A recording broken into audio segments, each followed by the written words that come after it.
Hello students, welcome to my YouTube channel. आज हम करने जाएंगे यहाँ पे नेक्स्ट टॉपिक। लास्ट क्लास में हमने पढ़ा था मोशन इन मैकेनिक्स पढ़ा, फिर हमने पढ़ा रेस्ट एंड मोशन के बारे में पढ़ा, फिर हमने पढ़ा rest and motion are relative terms देखा, फिर हमने पढ़ा पॉइंट ऑब्जेक्ट के ऊपर कंसेप्ट समझा। नेक्स्ट हमारा टॉपिक है motion in one dimension, two dimension और three dimension. Motion in one dimension, two dimension और थ्री डायमेंशन क्या होता है आज वो हम देखेंगे। तो देखिए, सबसे पहला टर्म हमारे पास क्या है, motion in one dimension. Motion in one dimension, motion in one dimension का मीनिंग क्या है? कोई भी मोशन, कोई भी ऑब्जेक्ट, कैसा भी ऑब्जेक्ट हो या कोई भी बॉडी हो, अगर आपका किसी एक पर्टिकुलर डायरेक्शन में अगर मूव करे, किसी पर्टिकुलर एक डायरेक्शन में अगर मूव करे, वो हमारा क्या कहलाएगा? यहाँ पर मोशन इन वन डायमेंशन कहलाएगा। जैसे कि फॉर एग्जांपल यहाँ पे अगर कोई बॉडी ए पॉइंट पे है, ए पॉइंट से वो बॉडी कहां पे गया? बी पॉइंट पे गया, और उसने यहां से यहां पे क्या किया? एक ही पाथ पे चला वो, तो वो बॉडी क्या कहलाएगा? मोशन इन वन डायमेंशन कहलाएगा। आप बोलोगे सर ये भी बॉडी क्या होगा? यहां पे एक बॉडी ऐसे जा रहा है, नीचे से ऊपर की तरफ जा रहा है, तो ये क्या मोशन इन वन डायमेंशन नहीं होगा? तो ये यहाँ पे क्या होगा? मोशन इन वन डायमेंशन होगा। तो मोशन इन वन डायमेंशन क्या होता है? यहाँ पर कोई भी ऑब्जेक्ट, कैसा भी ऑब्जेक्ट हो, कोई भी बॉडी हो, अगर वो पर्टिकुलर एक डायरेक्शन में अगर मूव करे, उसको हम यहाँ पे क्या कहेंगे? मोशन इन वन डायमेंशन कहेंगे। फॉर एग्जांपल हम देखते हैं डिस्टेंस। डिस्टेंस हमारा क्या होता है? वन डायमेंशन में हम डील करते हैं इसको। डिस्टेंस हो गया या डिस्प्लेसमेंट हो गया, ठीक है। आगे हम पढ़ेंगे डिस्टेंस और डिस्प्लेसमेंट के बारे में।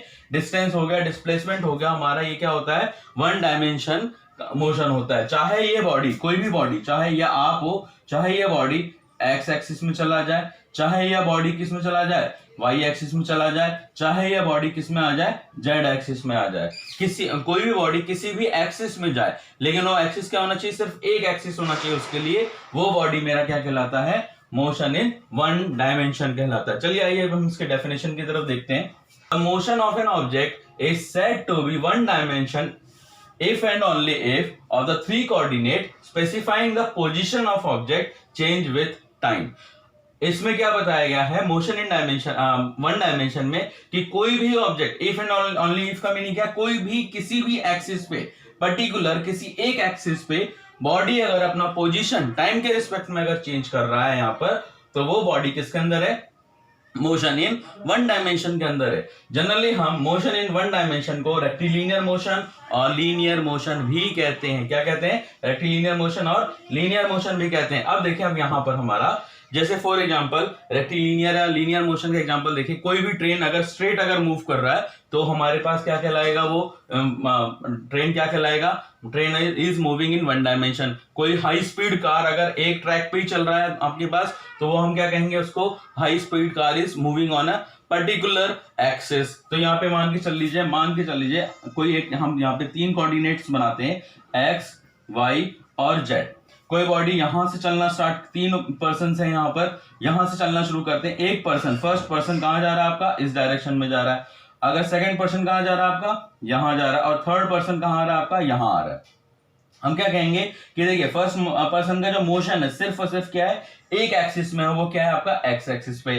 सेकंड पर्सन का मोशन कहां पर है? वाई एक्सिस पे है, वो कहां पर है? सिर्फ एक डायरेक्शन के अंदर जा रहा है। और थर्ड पर्सन भी आपका क्या जा रहा है? एक डायरेक्शन के अंदर जा रहा है। तो ये आपका यहां पर क्या है? ये आपका मोशन इन वन डायमेंशन है। अब देखिए, मोशन इन सेकंड डायमेंशन यानी टू डायमेंशन में क्या डिफरेंस है? मोशन इन वन डायमेंशन और टू डायमेंशन में क्या होता है? मोशन इन वन डायमेंशन हम एक एक्सिस देखते हैं, मोशन इन टू डायमेंशन हम क्या देखेंगे? वहां पर दो एक्सिस देखेंगे। तो यहां पर नेक्स्ट स्टार्ट करने से पहले आप जो मैं वीडियो बीच में लगा रहा हूं, आप उस वीडियो को देखिए, तो वन डायमेंशन आपका और क्लियर हो जाएगा। अब हम क्या देखते हैं? मोशन इन स्ट्रेट लाइन यानी वन डायमेंशन में देखते हैं। कोई भी बॉडी अगर कोई किसी भी पर्टिकुलर डायरेक्शन में या किसी पर्टिकुलर एक्सिस में अगर चेंजेस लाए, उसको हम क्या कहेंगे? वन डायमेंशन मोशन कहेंगे। जैसे ये ट्रेन अभी आपका क्या जा रहा है? आइदर इन एक्स एक्सिस होगा या वाई एक्सिस होगा या जेड एक्सिस होगा। अब आइए यहां पर motion in two dimension. Motion in two dimension. Motion in two dimension क्या होता है? कोई भी बॉडी अगर वो चल रहा है अपने साथ एक्स और वाई यानी किसी दो कोऑर्डिनेट में, अगर वो एक साथ चेंजेस ला रहा है तो वो बॉडी क्या कहलाएगा? मोशन इन टू डायमेंशन कहलाएगा। फॉर एग्जांपल देखिए, ये एक्सिस मैंने बनाया, ये क्या है मेरे पास, मैंने इसको एक्स और यहां पे क्या लिया? वाई लिया। ठीक, कोई पर्सन यहां पर है और वो चलना स्टार्ट करता है। पहले वो ऐसे जा रहा है, यहां से मूव होके कहां पे आया? यहां पर आया। जब ये यहां पर आया तो आपने क्या देखा? यहां पर एक्स एक्सिस का कोऑर्डिनेट और वाई एक्सिस का कोऑर्डिनेट कुछ है। फिर कुछ टाइम बाद ये बॉडी कहां पर आ गया? यहां पर आ गया। तो यहां पे आप देखिएगा, यहां पे कुछ और अलग है और यहां पे पोजीशन क्या है? यहां पर है। कुछ टाइम बाद ये बॉडी कहां पे पहुंच गया? यहां पर आ गया। तो ये इसका पॉइंट यहां पर है और यहां पे क्या है? इसका पॉइंट वाई एक्सिस पे ये है। तो आप क्या देख रहे हैं कि जैसे जैसे एक्स एक्सिस में चेंजेस आ रहा है तो वाई एक्सिस में भी साथ में क्या ला रहा है? ये चेंज ला रहा है। तो यानी कोई भी बॉडी अगर टू डायमेंशन में अगर मूव करता है तो वो अपने दोनों एक्सिस में क्या करेगा? एक साथ चेंज लाएगा। जैसे कि हम पूल खेलने जाते हैं, जैसे हम क्या खेलने जाते हैं? पूल खेलने जाते हैं। पूल में क्या होता है? आपके पास एक रेक्टेंगुलर टेबल होता है। एक क्या होता है आपके पास? यहाँ पर रेक्टेंगुलर टेबल होता है। अब देखिए, जब एक बॉल यहां पे रहता है, कुछ बॉल्स आपके यहाँ पे फैले हुए रहते हैं। अब क्या करते हैं? इस बॉल को स्टिक से हिट करते हैं। अगर मैं देखूं इसको, यानी इस पूल टेबल के इस किसी एक कॉर्नर को मैं पकड़ूं और उसको क्या बना दूं? कोऑर्डिनेट बना दूं एक्स और ये क्या बना दूं? वाई। तो मैं अगर अभी इस बॉल का पोजीशन अगर निकालूं, यानी इस बॉल का कोऑर्डिनेट अगर मैं निकालूं, तो इस बॉल का कोऑर्डिनेट कुछ होगा यहाँ पर। जब मैं इस बॉल को हिट करूंगा तो बॉल मूव होकर, यही बॉल मूव होकर कहां पे आ जाएगा? यहां पर आ जाएगा। अब इस बॉल का कोऑर्डिनेट यानी एक्स एक्सिस में भी कुछ चेंज आया और क्या आया? वाई एक्सिस में भी चेंज आया। अब इसका कोऑर्डिनेट क्या हो जाएगा? यहाँ पर चेंज हो जाएगा। अब देखिए यहाँ पर ये पहले ये क्या था? x1 था। अब यहाँ पे क्या आ गया? ये x2 आ गया। अब देखिए यहाँ पर ये बॉल कहां पर आ गया?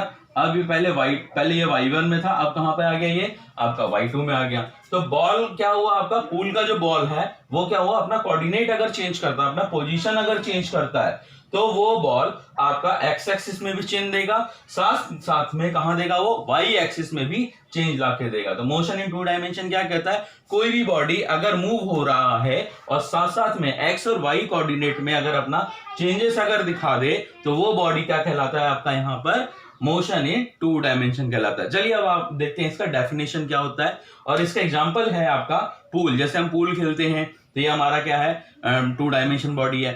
आपको मेरे इस टू डायमेंशन का डेफिनेशन के बाद एक वीडियो मिलेगा, आप उस वीडियो को देखिए तो आपको और क्लियर हो जाएगा कि मोशन इन टू डायमेंशन कैसे डील करते हैं। तो अब देखते हैं, हम पहले यहां पर इसका डेफिनेशन देखते हैं। The motion of an object is said to be 2D. 2D का मीनिंग यहाँ पे क्या है? Two dimension, if and only if three coordinate specifying its position with time. कोई भी दो कोऑर्डिनेट, थ्री में से क्या है? कोई भी थ्री कोऑर्डिनेट में से कोई भी दो कोऑर्डिनेट किसी भी बॉडी का अगर वो पोजीशन अगर स्पेसिफाई कर दे, यानी उस पोजीशन स्पेसिफाई करने का मीनिंग यहाँ पे क्या है? पोजीशन अगर वो बता दे तो वो ऑब्जेक्ट तुम्हारा क्या? हमारा मोशन इन टू डायमेंशंस कहलाएगा। फॉर एग्जांपल फिर से मैं बता देता हूं, यहाँ पर देखिए, यहाँ पर ये क्या है? एक्स एक्सिस में है। ये यहाँ पे ऑब्जेक्ट मान के चल लीजिए ये जेड में है। पहले मैंने वाई एक्सिस लिया था, अब मैंने एक्स जेड ले लिया। कोई भी दो कोऑर्डिनेट लेना, ये कोई जरूरी नहीं है हम ऑलवेज एक्स एंड वाई ले लें। अरे बाबा, हम यहाँ पे एक्स और जेड भी ले सकते हैं यहाँ पे। तो देखो यहाँ पर सपोज एक पार्टिकल यहाँ पे रखा है P1 पॉइंट पे। कहां पे रखा हुआ है? ये P1 पॉइंट पे रखा हुआ है। तो अगर मैं इसका कोऑर्डिनेट अगर निकालूं, यहाँ पर ये पोजीशन कहां पर है? x1 पे है। ये कहां पर है आपका? y1 पे है। तो इसका कोऑर्डिनेट क्या हो गया? x1 y1 हो गया। अब ये पॉइंट मूव होकर कहां पर आ गया? यहां पर आ गया। ये पॉइंट कहां पर आ गया? यहां पर आ गया। P2 पॉइंट पे आ गया। P2 पॉइंट पे आते ही जैसे तुम्हारे पास क्या हो जाएगा? अब इसका आप कोऑर्डिनेट निकालेंगे, यहां पर ये क्या हो जाएगा? x2 और ये इसका कोऑर्डिनेट यहां पे क्या हो जाएगा?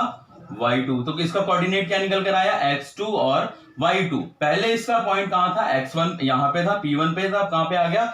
P2 पे आया। तो चेंज में कहां पे निकाल रहा हूं इसका? तो टू डायमेंशंस में ही मैं इसका चेंज निकाल पा रहा हूं। तो इस ऑब्जेक्ट को हम यहां पे क्या कहेंगे? मोशन इन टू डायमेंशंस कहेंगे। समझ में आया? नेक्स्ट हमारा टॉपिक है यहाँ पर motion in three dimension. Motion in two dimension को हमारे पास जैसे एग्जांपल मैं देता हूं, motion of planet around the sun, वो हम किस में डील करते हैं? यहाँ पर टू डायमेंशन में डील करते हैं। कार इज, देख लीजिए, car is moving in zigzag way car is moving in zigzag way, या सेकंड हम देख लेते हैं यहां पर प्लेइंग पूल। ये हमारे क्या है, हमारे पास ये मोशन इन 2 डायमेंशंस है। स्विमिंग हमारा क्या है यहाँ पर थर्ड। हमारे बहुत सारे एग्जांपल्स ऐसे होते हैं जो हमारे 2 डायमेंशन को रिप्रेजेंट करते हैं। हम देखेंगे 2 डायमेंशंस के अंदर चेंजेस को देखेंगे। अगर कोई बॉडी अगर अपने एक्स और वाई एक्सिस में एक साथ चेंजेस लाए उसको हम क्या कहेंगे 2 डायमेंशन। जैसे कोई भी ट्रेन अगर अपने 2 डायमेंशन में हम देखते हैं क्लॉक के जो निडल होता है हर पॉइंट पे क्या करता है, वो अपना डायरेक्शन क्या करेगा चेंज करता रहता है, यानी एक्स और वाई में वो कंटिन्यूअसली चेंजेस लेकर आता है। तो ये किसके अंदर आ जाता है मेरा 2 dimension. Motion of an object is said to be 3 dimension if all the 3 coordinates specifying its position change with time. किसी भी बॉडी का अगर मोशन मुझे आइडेंटिफाई करना, अगर पता करना है, तो मैं उसके क्या करूंगा, यहाँ पर तीनों एक्सिस पे उसको देखूंगा। तीनों एक्सिस में देखने का मीनिंग क्या है, एक्स एक्सिस में भी कुछ चेंज आया होगा, वाई एक्सिस में भी कुछ चेंज आया और जेड एक्सिस में भी अगर चेंज आया होगा तो हम इसको यहाँ पे क्या करेंगे, स्टडी करेंगे। यहाँ पे सिर्फ 1 डायमेंशन में नहीं, मतलब हम सिर्फ और सिर्फ 1 एक्सिस या 2 एक्सिस हम कंसिडर नहीं करेंगे। यहाँ पे क्या कंसिडर करेंगे, हम तीनों एक्सिस एक साथ कंसिडर करेंगे। तो देखिए यहाँ पर एग्जाम्पल के लिए, जैसे यहाँ पर कोई एक ऑब्जेक्ट है, कहां पे रखा हुआ है, पी पॉइंट पे रखा हुआ है। अगर मैं इसका कोऑर्डिनेट अगर निकालता हूं तो यहां से यहां तक कुछ दूरी इसने क्या बना ली, एक्स है, ये वाई है और ये क्या है, जेड है। यहां से यहां तक आपका क्या होगा, x1 हो जाएगा पॉइंट। मान के चलिए जेड एक्सिस से ये इतना दूर है, ये क्या बन जाएगा तुम्हारे पास, यहां पर z1 हो जाएगा और ये पॉइंट यहां पे क्या हो जाएगा, y1। तो p1 का कोऑर्डिनेट क्या निकल कर आया, x1 y1 z1 निकल कर आया। अब देखिए कुछ टाइम बाद ये P1 पॉइंट कहां पर मूव होकर आ गया, यहां पर मूव होकर आ गया। जब ये P2 पॉइंट यहां पर मूव हो गएगा, ये पॉइंट यहां पर मूव हो गएगा P2 पॉइंट के ऊपर, तो इसका कोऑर्डिनेट यहां पर ये क्या हो जाएगा, x2 हो जाएगा। ये इस पॉइंट से ये ऑब्जेक्ट और क्या हो गया, दूर हो गया। पहले यहां से यहां तक क्या था, z1 था, अब ये यहां से यहां तक क्या हो गया, z2 हो गया। यानी थर्ड एक्सिस में भी क्या आ गया, अब इसके चेंज आ गया। ये यहां पर क्या हो जाएगा, यहां पर y2 हो जाएगा। तो इसका कोऑर्डिनेट क्या हो जाएगा, x2 y2 और ये क्या हो जाएगा, z2। तो इसका कोऑर्डिनेट अब क्या हो गया, चेंज हो गया। यानी ये बॉडी कैसे चलकर आया होगा आपके पास, अभी ये बॉडी ऐसे चलकर आया होगा यहां पर। तो मोशन इन 3 डायमेंशन का जो मेरे पास एग्जांपल है, जैसे कि हम क्या देखते हैं, प्रोजेक्टाइल मोशन, याद रखिएगा प्रोजेक्टाइल मोशन, ठीक है, फायरिंग ऑफ बुलेट, ठीक। थर्ड हमारे पास है फ्लाइंग ऑफ काइट। जब हम पतंग उड़ाते हैं तो देखिए एग्जांपल है, सबसे बेस्ट एग्जांपल आपके पास क्या है, फ्लाइंग ऑफ काइट। बचपन से हम लोग अब तक देखते आ रहे हैं कैसे फ्लाइट हम पतंग उड़ाते हैं। हम पतंग को जब उड़ाने जाते हैं तो उस पतंग का जो डिस्टेंस होता है अर्थ लेवल से क्या होता है, हर बार चेंज होता रहता है। उसका कोऑर्डिनेट पहले पतंग आपको कहां दिखेगा, यहां दिखेगा। फिर कुछ टाइम बाद अगर विंड अगर तेज आ जाती है तो ये पतंग कहां जाएगा, आपका यहां आ जाएगा। तो मतलब जो काइट है आपका हमेशा 3 डायमेंशन में ही वर्क करेगा और ऑलवेज अपना पोजीशन वो चेंज करते रहता है। कब, इन विंडी डे, इस टाइम पे वो अपना पोजीशन क्या करेगा, चेंज करेगा। अब देखिएगा आपके इस मोशन 3 डायमेंशन का मैंने एग्जांपल वीडियो के अंदर दिया हुआ है, आप उस वीडियो के देखिए और अच्छे से समझिए क्या है। हमने 3 डायमेंशनल मोशन के बारे में देख रहे थे।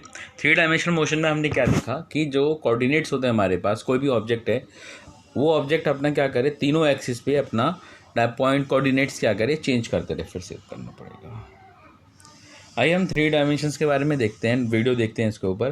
3 डायमेंशन क्या बताता है, हमारे पास कोई भी ऑब्जेक्ट अगर अपना तीनों एक्सिस पे एक साथ पॉइंट अगर वो चेंज करे, यानी तीनों एक्सिस पे वो कोऑर्डिनेट अपना चेंज करे, उसको हम क्या कहेंगे, 3 डायमेंशनल मोशन कहेंगे। तो देखिए अभी ये एरोप्लेन क्या कर रहा है, रनवे पे चल रहा है, ये एक्स और वाई कोऑर्डिनेट में क्या कर रहा है, साथ साथ में चेंजेस ला रहा है। कुछ टाइम बाद ये क्या करेगा, वाई एक्सिस पे भी यानी जेड एक्सिस पे भी वो क्या करेगा, चेंजेस लाएगा। जैसे देखिए ये क्या कर रहा है, टेक ऑफ कर गया यहाँ पर, तो यहाँ पे देखा अब इसकी हाइट क्या हो रही है, इंक्रीज होती जा रही है। जैसे जैसे हाइट इंक्रीज होगी यानी इसके 3rd डायमेंशन में भी क्या हो रहा है, चेंजेस आ रहा है। अब देखिए प्लेन हमारा क्या हो रहा है, नीचे की तरफ आ रहा है, तो इस कंडीशन में भी इसकी हाइट क्या हो रही है, डिक्रीज हो रही है। अब देखिए इसकी हाइट क्या होगी, यहाँ पे डिक्रीज होगी, लेकिन साथ साथ में क्या हुआ, एक्स और वाई कोऑर्डिनेट में भी क्या आ गया, चेंजेस आ गया। तो 3 डायमेंशन मोशन क्या बताता है हमारे पास, ये बताता है, हमारे पास बताता है कि कोई भी ऑब्जेक्ट अगर मूव कर रहा होगा तो तीनों एक्सिस में एक साथ वो चेंजेस लेकर आएगा।